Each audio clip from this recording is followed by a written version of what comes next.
Good morning. It is 8:09 a.m. on Tuesday, the 24th of March, 2026. Let me just make sure I'm going the right direction here. It's pretty much inevitable that I am, but never hurts to check. We're looking good. Well, Bob and I ended up talking until after 9 p.m. last night. So I didn't really get to conclude my clip, but hey, certainly a fair trade.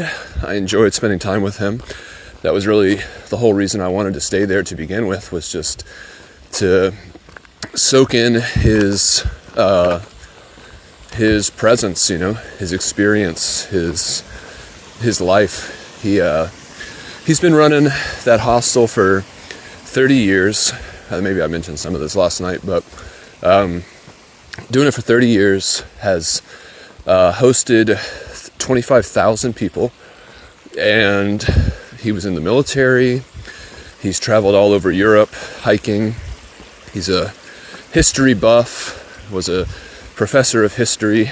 I'm not sure where, maybe somewhere around here. And he feeds raccoons and bears.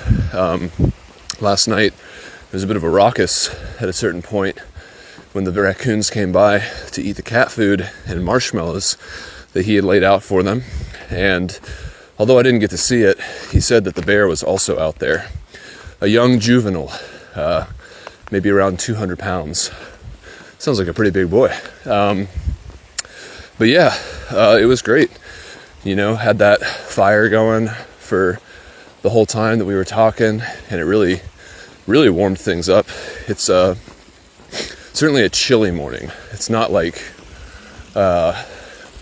miserably cold at all. It's certainly bearable, and the sun is peeking up over the mountain ridges now at my back, and I am walking west, I assume, right? I can only assume. And headed for a special McDonald's breakfast just for me, and I'm stoked about it. I woke up this morning after a really good night's sleep. I have to say, respectfully, all love due. There were definitely mice inside of the hostel, and that's something that I typically don't want to deal with, like one of the big reasons I don't stay in shelters beyond the transmissible things humans can give each other is because, the sleep lost when you're fighting with a mouse to not crawl over your face, or the fear of a mouse crawling over your face and crawling on your gear. I don't like that. So I pitched my tent. I was the only one there in the living room close to the fire, and had a very, very cozy evening. I was in bed by 10, and then got up at 7:23, I think. So it's that nearly 9.5 hours, and I slept solidly throughout the night. I don't think I even woke up once, which is saying something. So a much better rest, and I'm definitely feeling better for it. Yesterday, it was a little rough. It was fun and exciting because it's I don't usually get up at 5. This feels like this day has some kind of special potential, just due to the fact that I'm greeting it so much earlier. And I wouldn't say that wasn't the case, but that's what it feels like. But yeah, that would be exhausting to have to get up at 5 every day after having a really bad night's sleep. So feeling good, feeling reset. I left $10, so I doubled the suggested donation.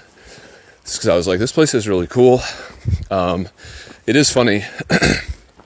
I guess I already mentioned it yesterday, but it did tickle me that those 3 hikers came in and then they decided not to stay there. I think that's great, because not having to share the space was obviously more intimate for me and Bob. And then I got to just kind of do whatever I wanted with the space while I was there. So, net positive, hike your own hike, hostel your own hostel. But yeah, I mean, $5 a night, you can't beat that. It's pretty sweet. So, yeah, that was the evening, that was the morning, and then now here I am walking to McDo. I think, again, I'm going to have to do some actual logistics here once I get to McDonald's and spend some time on the digital needfuls, because I'm not entirely sure, I've already mentioned this, but it just shows my state of mind. I'm not sure how long I will need to be on trail in order to get to Damascus. I think that within reason, Damascus is the next closest reasonable resupply point. I don't think there's anything to the east or west of Damascus, if we pretend that the trail goes north-south, that I could dip off in order to go into town and road walk, So I'll have to look into that, and I'll have to take it seriously, because, I don't want to be hungry.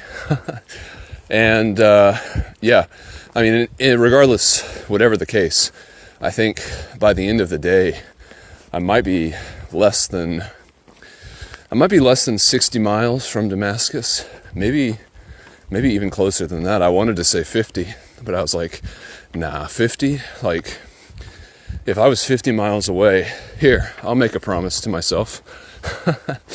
If I'm less than 50 miles away from Damascus by the end of the day today, which I'll be able to calculate, this is one of the things that would go through my head, then I will do 2 25-mile days in order to get to Damascus.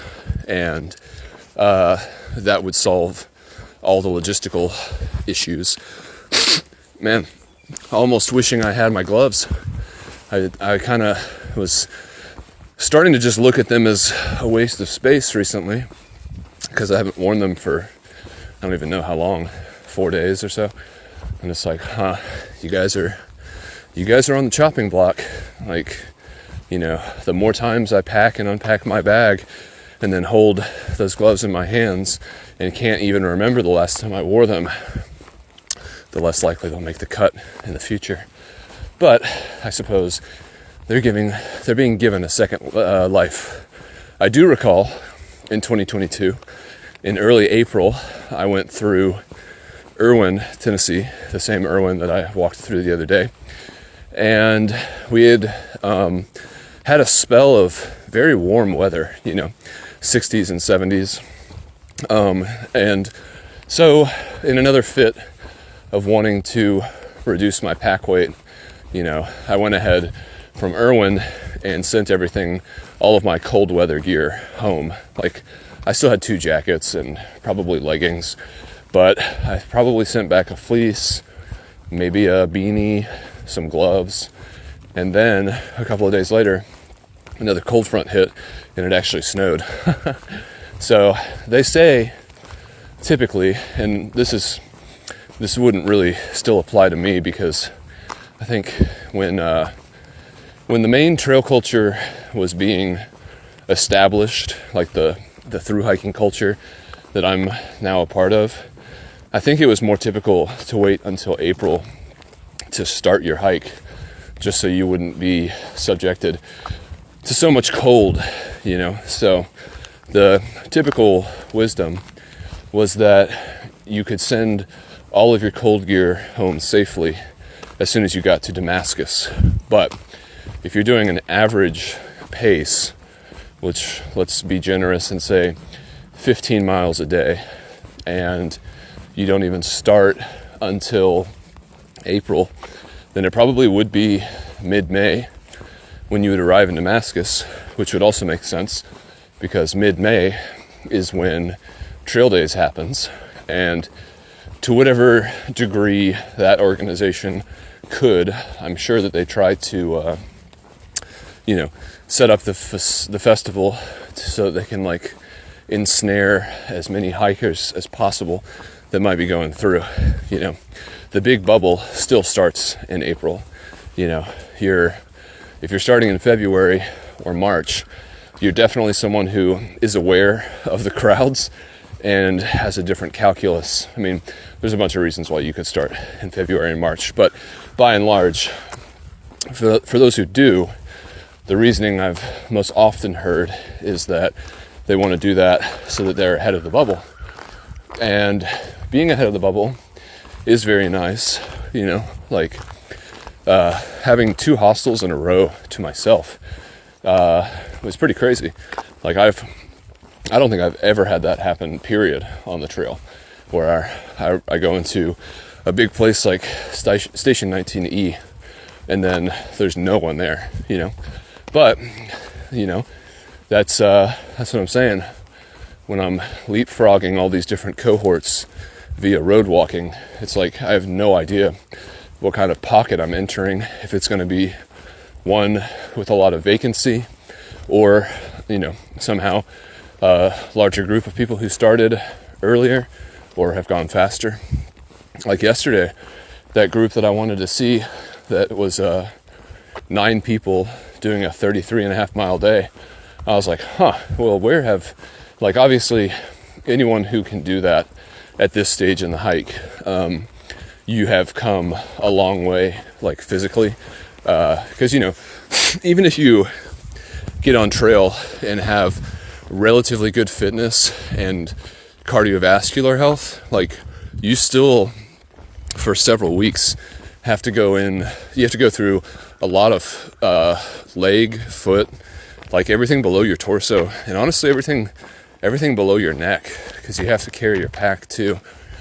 And so I would have been interested, unless I had already missed them or something, but it would have been interesting to see what that group looked like, just because I can only assume there's a group of people who were approximately my age, give or take 10 or 15 years, and probably very motivated. I'd never even thought about, I wasn't out on the trail to specifically do challenges. I'd heard of a couple, like the 4 State, that I was definitely interested in. But, it does make sense if you map it out. You can actually go from Station 19E to Boots Off in a day. And I think back in the day, I might have tried that. I'm not sure. As I think about it, the first 30-mile day I ever did on trail was the day into Damascus. And so I'm not sure. And that definitely did a number on my feet. I do remember the first thing I did as soon as I got to the edge of the trail that just literally dumps you out in someone's backyard in a small little road just outside of downtown Damascus.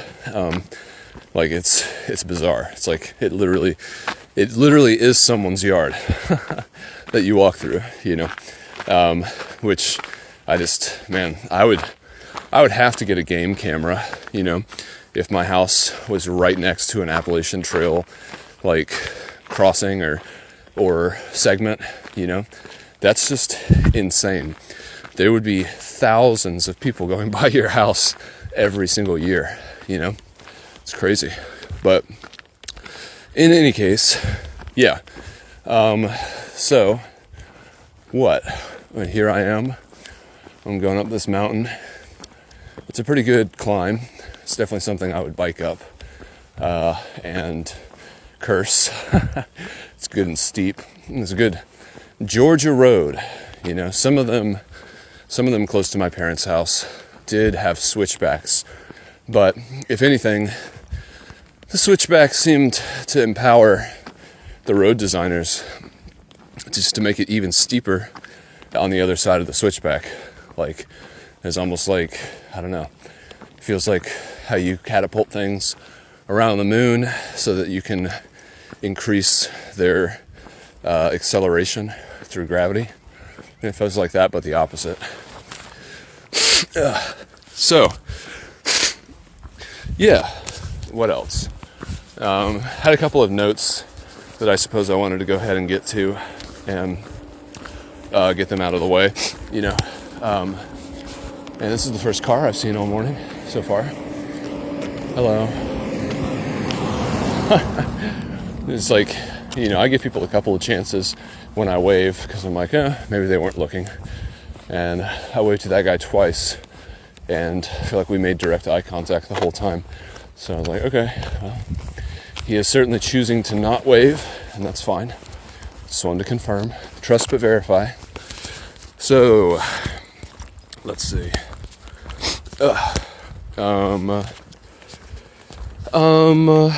Let's see. Okay. This was pretty interesting because, again, it is something that highlights why I like to use Notebook LM, because, you know, they have a bunch of different selections for default analysis of what they call source material. So documents, audio stuff, video stuff. And the deep dive is just like, it's a general, like, deep dive into the content, trying to make connections and synthesize, like, points, you know. And, you know, the more source material you give it, it will usually make a longer episode. And I think I've never seen one longer than an hour, but my transcripts regularly are somewhere between 30 and 50-minute podcasts that Notebook LM is able to make after doing the whole thing.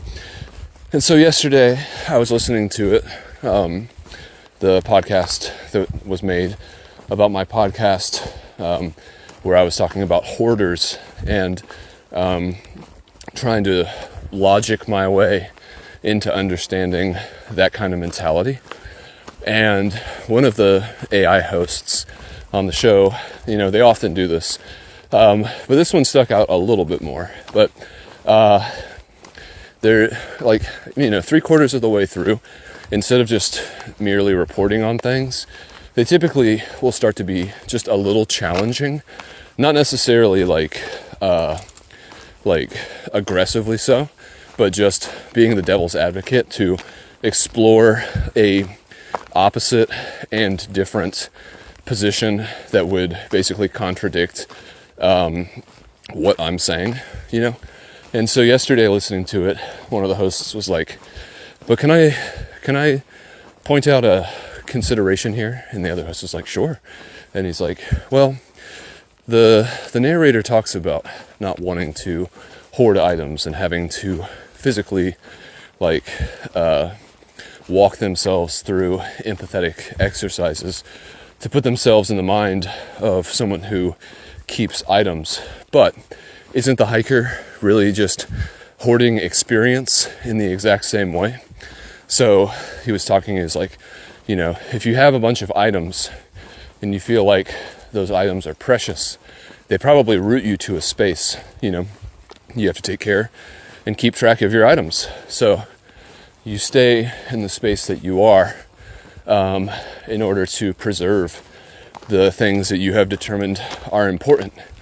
And so conversely with me, the host was like, isn't the narrator really just hoarding experience, and with drastically reducing all of their items, therefore are able to pursue that experience? But essentially speaking, the difference here is just one of degree and not necessarily something that the narrator should be wholly unable to, like, understand.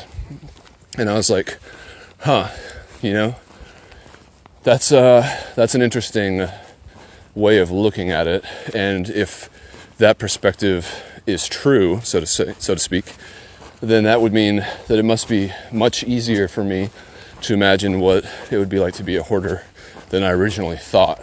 Because, again, like I said, I was even hinting at this yesterday when I was talking about the hoarder thing, but I always assume that if I can think or feel something, someone else can equally think or feel that in the complete opposite way, in a way that is completely valid and legitimate. And so I guess if I were to step foot in a hoarder's shoe, if I could find the pair that I wanted to wear, I guess because we're both on the extreme edges of material worth, you know, I guess the first thing that I would do would just be to throw everything away. And likewise, I guess if a hoarder stepped into my shoes, the first thing they'd probably do is quit hiking the trail and start accumulating things. Like, I feel uncomfortable when I'm surrounded by too many things, and then someone else could feel uncomfortable when they're not surrounded by enough. You know what I'm saying? It's like how we both craft our own little nests, because it's all about like a certain type of peace-seeking fulfillment kind of thing, where it's like our comfort and our levels of security are related to the reality that we've designed outside of ourselves with respect to physical objects in the world, you know? And it's just interesting. I'm sure just as much as any other successful genetic trait has been passed down because of, you know, survival of the fittest, I'm sure that hoarding has some evolutionary benefit. I'm not sure. It'd be very hard to propose what that mechanism would be, and it would be at least as hard to prove it, because like how do you prove anything? Like, especially stuff like that. You know, people often, Andrew Huberman and all that stuff, you know, they're always talking about how whatever our traits are today are the things that kept our ancestors alive for the last 10, 100,000 years, whatever it is, you know. And so that's why we have the relationship with reality that we do. The thing that makes everything feel so off balance is that only within the last few hundred years has technology gotten to a point where our external world no longer at all fits like the way that we interpret it and the hardware that we have to like run those interpretations on, you know. And so that's just crazy to me because, again, that means, I mean, it makes sense. Like, I guess if you think about like an animal with a human, a rat, a mouse, an owl, if your nest can hold more stuff and you put more stuff in it, then that means you would technically have stuff if you ever needed it by default. You know, hoarding behavior is surely not human specific. Again, it's probably just a matter of degree. But yeah, that was interesting to me. Because there's obviously ego for me getting in the way. Like, I'm proud of the fact that I don't have very many things. You know, that's something that I take pride in. I can admit that for sure. And so that pride is the thing that makes me willfully ignorant to understanding someone else's perspective or experience, because now that my ego's involved, now it's like a moral and an ethical thing. Now it's like the ego says I have done what is good because that is what is right, and those who don't do that thing do not do good, and they do what is wrong, you know. And so, yeah, I guess, you know, I don't know. I still find, I'm in my mind, what I'm doing to try to figure out empathy for this way of living is like, I'm imagining like first thing in the morning, if I were to open up my bedroom door to go into the hallway towards the kitchen, and then like if I could only just barely fit through the hallways because there was stuff everywhere and just like things, and I mean, you know, hundreds of thousands of dollars of items everywhere just statically sitting, you know. And to me, I would have to quit. I'd have to call my job if I had to work that day. I'd have to be like, I'm sick, I can't come in today.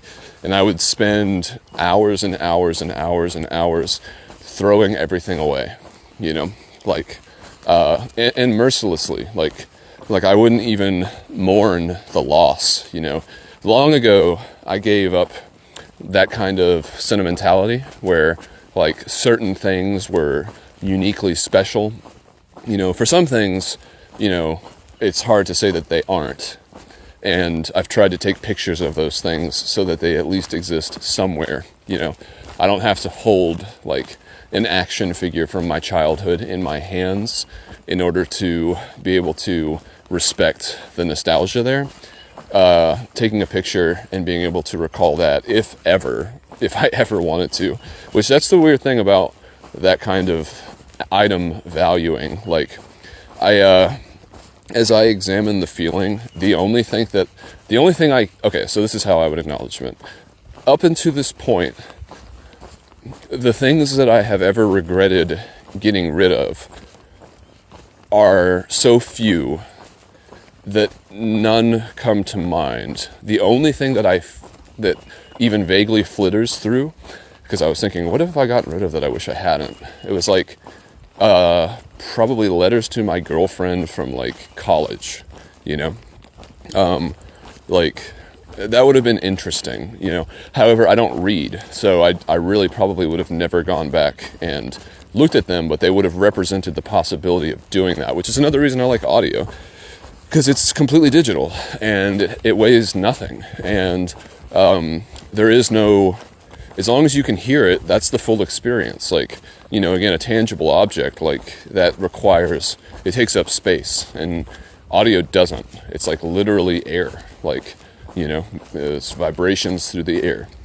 That's about as cheap of storage as you can imagine, Pollen side today. But yeah, I just thought that was interesting. So anyway, I guess I didn't finish what I was saying. So I've never really thought about anything that I actually got rid of. I don't remember spending like a lot of time regretting stuff, or wishing that I hadn't done it. But on the other side of the equation, looking into the future, when it comes to getting rid of like things that could be valueless or sort of like inexpendably nostalgic, it's like the idea of making a mistake in the future weighs more than any of the things that I have done in the past, which, if I'm honest, the way I look at that equation means that for the most part, as I continue to go through life, I can continue to keep the things in the way that I have always kept them, and get rid of the things in the way that I always have, with little consequence, even if it's hard to believe that just looking strictly into the future. Whoa! Anyway, let's see.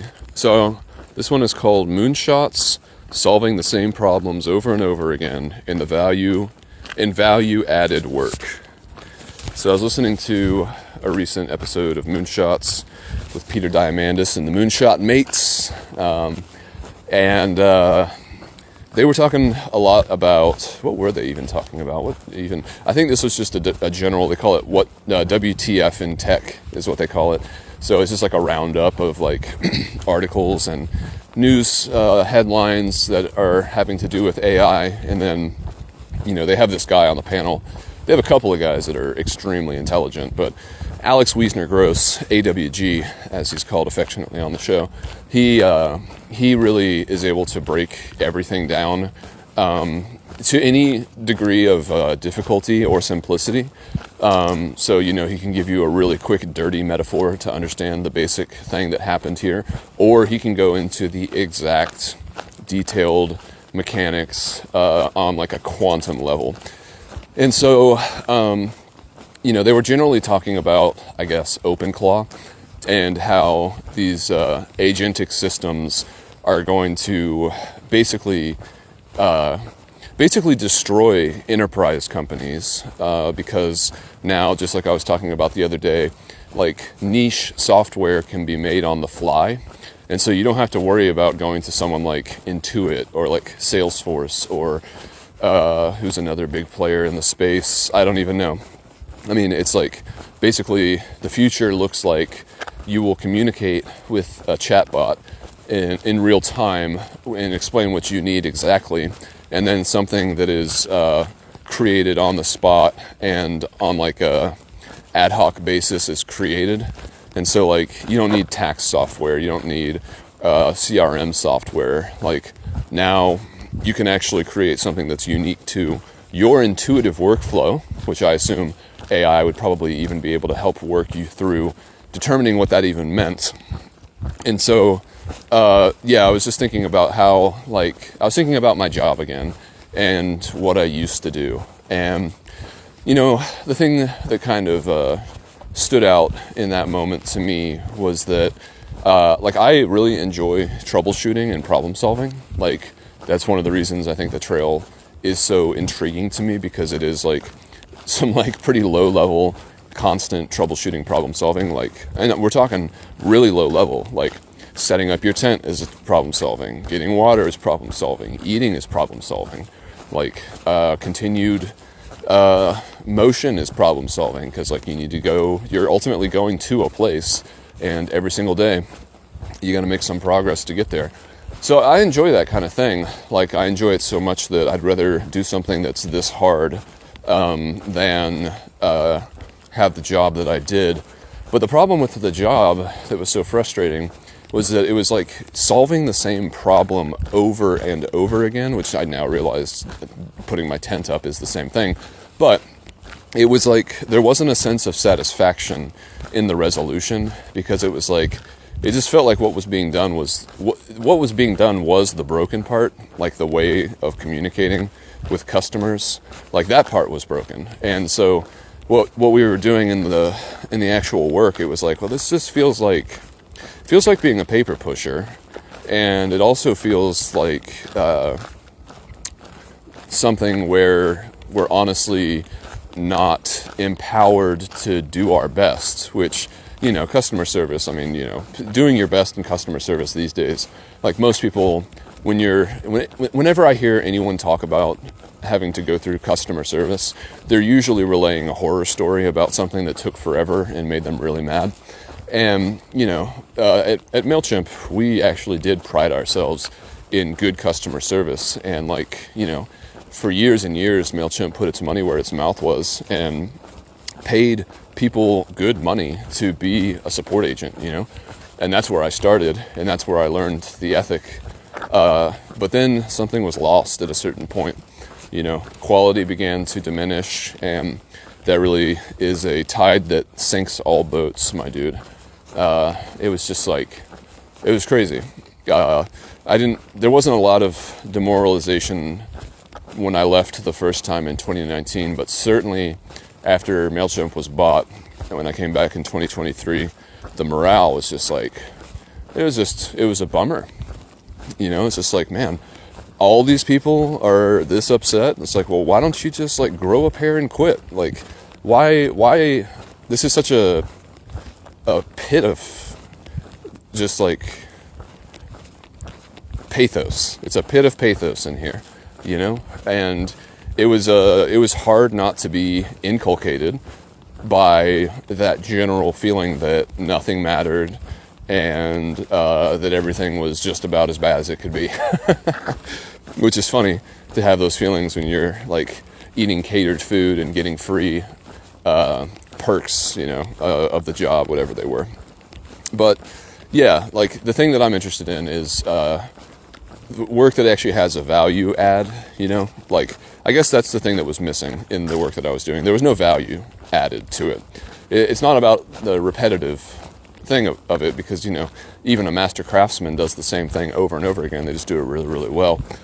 So it's not that it was frustrating, the repetition. It was just the value. It was like doing something over and over again that has no value. That's close enough to the definition of Einstein's insanity as makes no difference to me. So, you know what I'm saying? That was just frustrating. This is way better. Especially this rogue version with road walks and McDonald's. Boy, that's pretty sweet. How far have I walked? I guess probably about at least 2 miles, right? Let's see. 1.92. That was a pretty good guess. That means I have just about another hour, I think, to get there. Maybe less. No, it's only 5 miles, so... Well, 3 miles. I feel like I'm still kind of, like, adjusting to, like, the difference between biking and walking, just in terms of me intuitively knowing how much distance I will cross with a given time. And all I know at this point is that in an hour and a half, I know that I can do 4 miles because I did that once. And I happened to make a note of it. Because, like, if I did, there's like a lot of math involved, you know, and it's hard for me to remember that I'm like actively conducting a mathematical experiment if the experiment depends on me checking how much distance I've gone in exactly 1 hour in order to determine my average miles per hour, you know. So that's been difficult, and for that reason I basically am just going on this hour and a half 4 mile metric. So I guess that means that it'll be 4 miles in an hour and a half. So, I already forget. Well, that means I'm halfway there. So what's an hour and a half divided by 2? 45 minutes, and it's 8:45. Go figure. I left at 8:03. So it all's making sense, my dude. It's all's making sense. But this is a very nice morning to be out here walking. And I gotta tell you, it's way nicer than being on trail.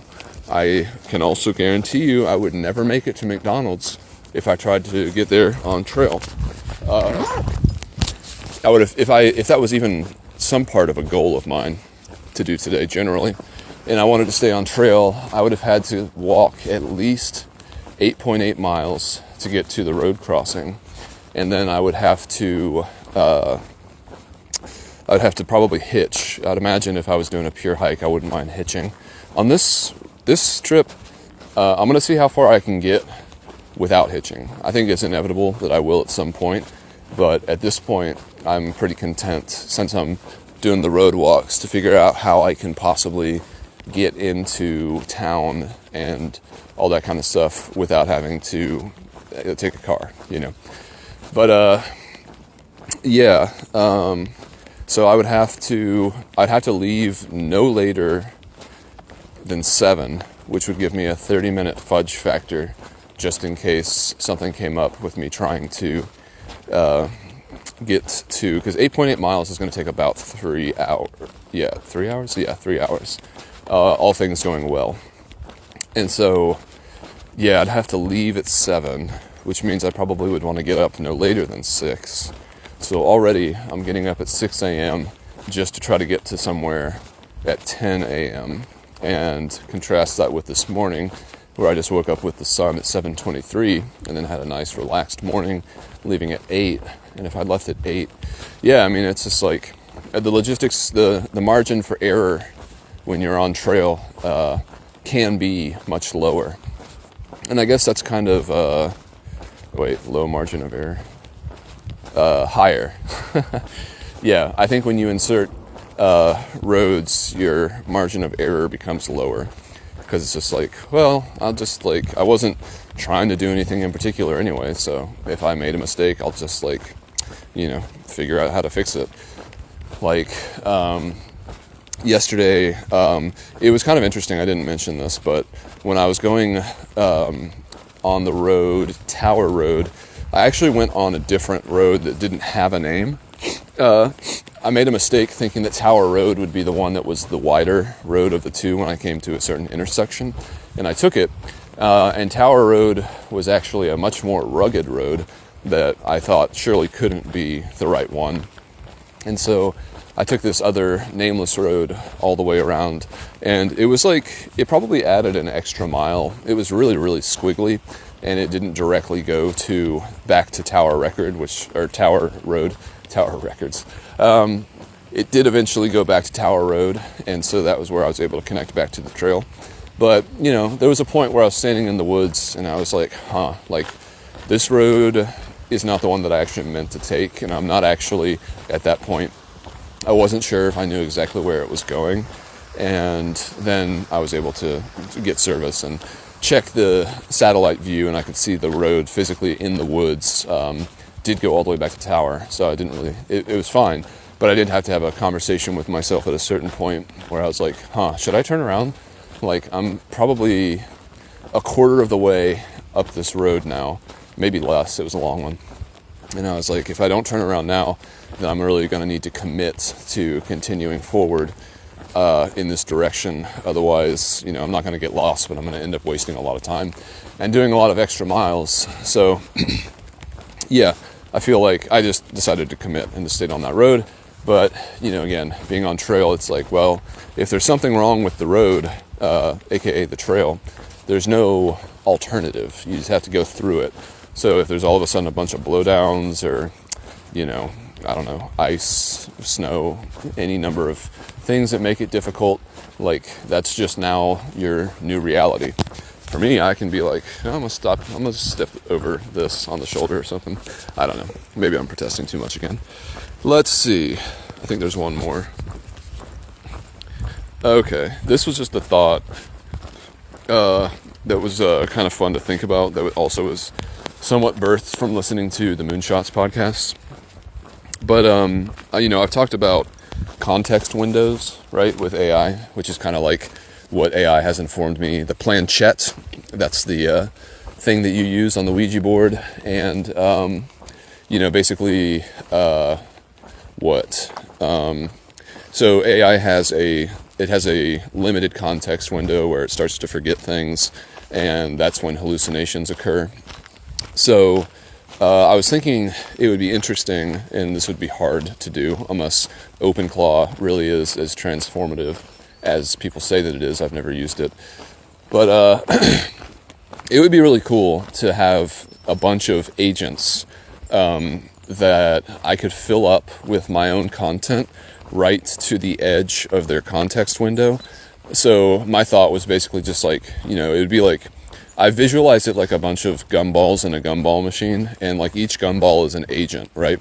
And each gumball has like a certain volume to it, right? And so basically I could just disperse every transcript from every recording that I ever made, and those little gumballs, those agents, they would become imbued with that content. That would be like part of their personality, right? That would be the information that they could have conversations with other agents about. And then all of those can talk to each other and share the information that they possess, and also, I guess, possibly come up with new ways of interpreting it. I'm not sure. But ultimately a bunch of agents, gumball machine style. But then like the gumball machine itself, there would be like one master agent that would basically be able to coordinate all of the other ones in a way that was quick, because, the context window, the reason it exists is because memory is finite, both in humans and in computers, and, or at least I believe it is with humans, and that is a belief based in biological materialism. There's no way a human being, in my view, could have infinite memory, because infinite memory would require infinite space. And your head, although sometimes quite vacuous, is certainly not infinite. You're too old. Don't even do it. Don't even do it. Old German Shepherd. Oh, he's mad now. The little one's getting upset. This German Shepherd is literally coming down a handicap ramp. In more ways than one, my dude. So the gumball machine master, he would be able to coordinate all of the sub-agents, and, basically I would be able to have a conversation with the master gumball machine agent about all of the content that I've ever created, because I did notice, taking something like the original Book of Moron, which has over 200 episodes, I think it might even have closer to 300 than not. Like the context window, just using Gemini, is very, very limited, and that's fair. I mean, I'm only paying $20 a month for it, and they don't even specify any kind of like specifications of what you get by paying $20 extra. It's like they say that it's just like better, faster, and you have access to different reasoning models and things like that. And I'm like, well, I mean, I guess I'll take your word for it. I mean, the reason I paid for the subscription was because I was making so many podcasts with Notebook LM that I was hitting like a daily limit. And I was like, dude, as an adult, for the first time in my life, I will pay for a subscription to an intangible service. I've never done that before. never done Netflix. I've always just leeched off other people, and then also been quite content when I just didn't have access to it. And here's my pride talking again. But yeah, like I have that subscription. It's a $20 like level of purchase power, and still it seems like the Gemini that I have access to just doesn't seem very strong, or I've just acclimated to its power to a point where I'm like, well, I feel like at this point you've told me no more than you've told me yes, in a certain way of phrasing it. And so I just don't really trust you to be super powerful I feel like your limitations, I'm aware of them now. I guess I've found the walls. And so I'm just like, well, even though I really enjoy using AI to see what AI can even do, because you don't know what it can do until you ask it. I guess, I don't know. Maybe this isn't even true. But the point of it all being that, I think that would be interesting to be able to basically make a bunch of neurons, that's kind of, again, if you used a different metaphor for visualizing this, like each agent would be its own neuron, and then they could talk to each other with the content that they possessed, and then the master gumball holder would basically act like consciousness, like all of these little things would talk to each other, and then they would create this uniform thing that would kind of float up to the surface of the master agent, and then that would be the thing that I could interact with, and by and large it would be a pretty good representation of me. I'm sure I'd have some critiques, especially for the areas where, much like Michael Crichton's Jurassic Park, when they filled in the dinosaur DNA with amphibian DNA, I'm sure there would be some parts that AI would fill in that I wouldn't really cohere with, but maybe that would be just another place for me to say, well, am I actually looking at a mirror? Do I just not like what I see? Is that why I reject this interpretation of myself, or is it just wrong? It's hard. That's more of a philosophical question for sure. But it was a fun thought experiment because I have all the raw material, and I guess I could even talk to Gemini about it.